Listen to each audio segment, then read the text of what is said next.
Joining me now is Mike Peo, who's head of infra, energy and telecoms at Nedbank. Thanks very much for your time. Well, the conversation is around powering Africa, and financing of those projects is obviously a key area of concern. Let's start with the big, unwieldy projects, those that are long-term in nature and highly capital intensive. What solutions exist in that space? Well, so I think the fundamental problem with trying to finance big-scale infrastructure projects, and this occurs across the world, it's not unique to Africa, is they need a huge amount of policy certainty, because the commitment to a country, the amount of investment that's required by implication, takes a huge amount of time to develop.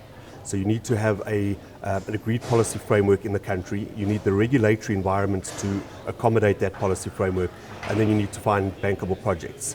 So by implication, they take a very, very long period of time to develop, and in developing them, you are going to go through a number of election cycles. A very good example at the moment is the Lake Turkana project, which is nearing completion in Kenya. It's an incredibly important project. It brings 300 megs of renewable energy to Kenya.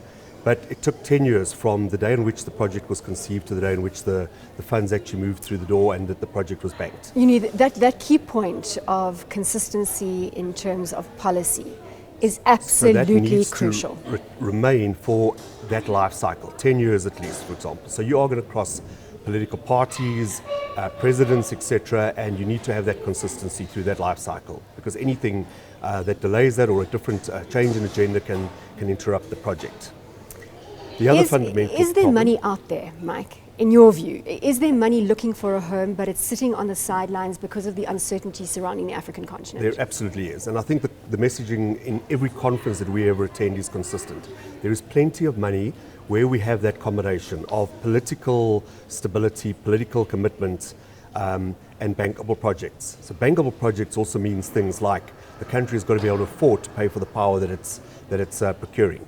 That's a complex conversation in itself. It needs things like access to hard currency. Most of these projects might have a fuel supply, for example, if it's gas or oil fired, you're going to need to pay for your fuel supply in a hard currency. And the complexity again is that you are generally going to be selling that power in a local currency. You need to sell it to the consumers in the country, and a massive amount of complexity. And issues like we're seeing in Nigeria can't be helping investor confidence out there, where you have liquidity issues and obviously the inability to get your money out of the country. Absolutely. So the political framework is absolutely fundamental. There will be issues in the life cycle of a country, commodity cycles that will move up and down.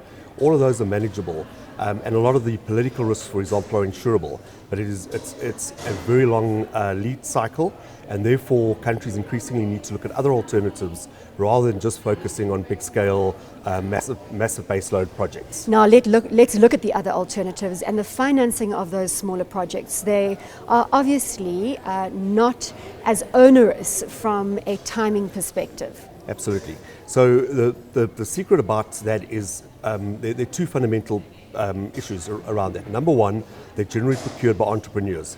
Entrepreneurs will follow the money. They will go to areas where they can see the opportunity. So mini-grid, off-grid, embedded generation, distributed generation are all technologies that are actually bringing a degree of power, and people will continuously argue, I think very ignorantly, about the fact that they do not represent baseload.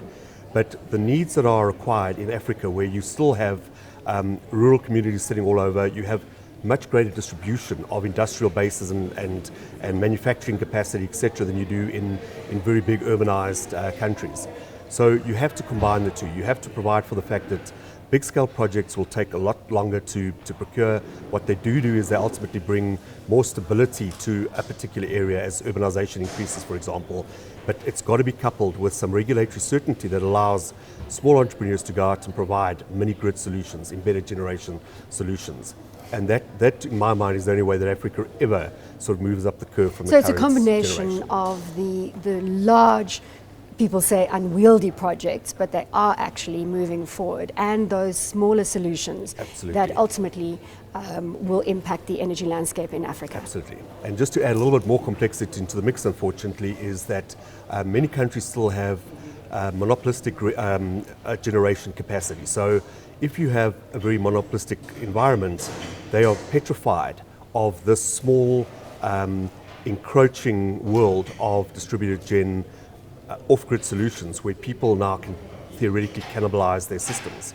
But I think where the mind shift needs to start changing quite dramatically is that people still think of energy as being something we start procuring, we start planning for today, for 10 years down the line.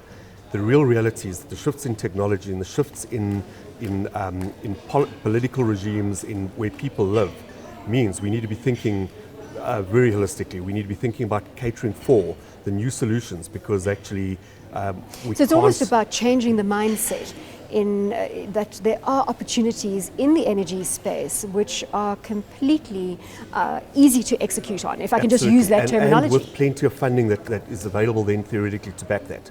We do make reference to the fact that we don't have a culture of venture capitalism, people who come in as early stage investors, but we are seeing so many innovative solutions, particularly in the mobile banking type platforms, the ability for small consumers to be paying through platforms where you do not have to issue a bill once a month and then wait 90 days for the consumer to pay you. It's dramatically changing the way in which people will pay for electricity. Do you as Nedbank see a number of investors approaching you on a regular basis to infiltrate the space? Absolutely. So, I mean, the big scale projects are very well known.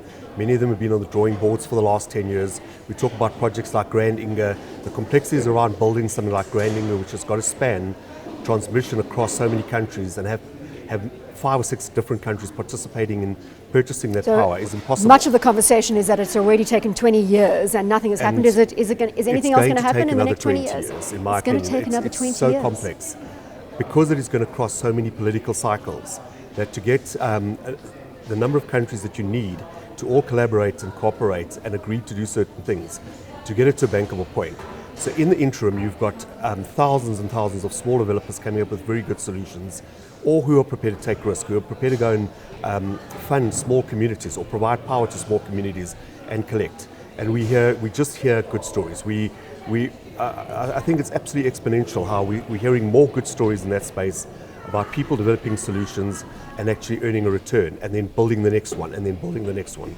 And then you can spread from country to country. You're then not constrained by this geopolitical world of building a transmission that's got to cross 7 countries, for example. Let me ask you a final question. Are you excited about Africa's energy landscape? Absolutely, I am, and I think that the secret is we're seeing a lot more very clever, innovative people coming into the mix who are not embedded in the old style generation of saying, well, we've got to build 10 big power stations. They're looking for alternative solutions, and I think banks lead with that, follow very, very quickly to come up with the financing solutions that can make that a reality. Mike, thank you so much for your time. I've been chatting to Mike Peo, who is Head of Infra, Energy and Telco at Nedbank.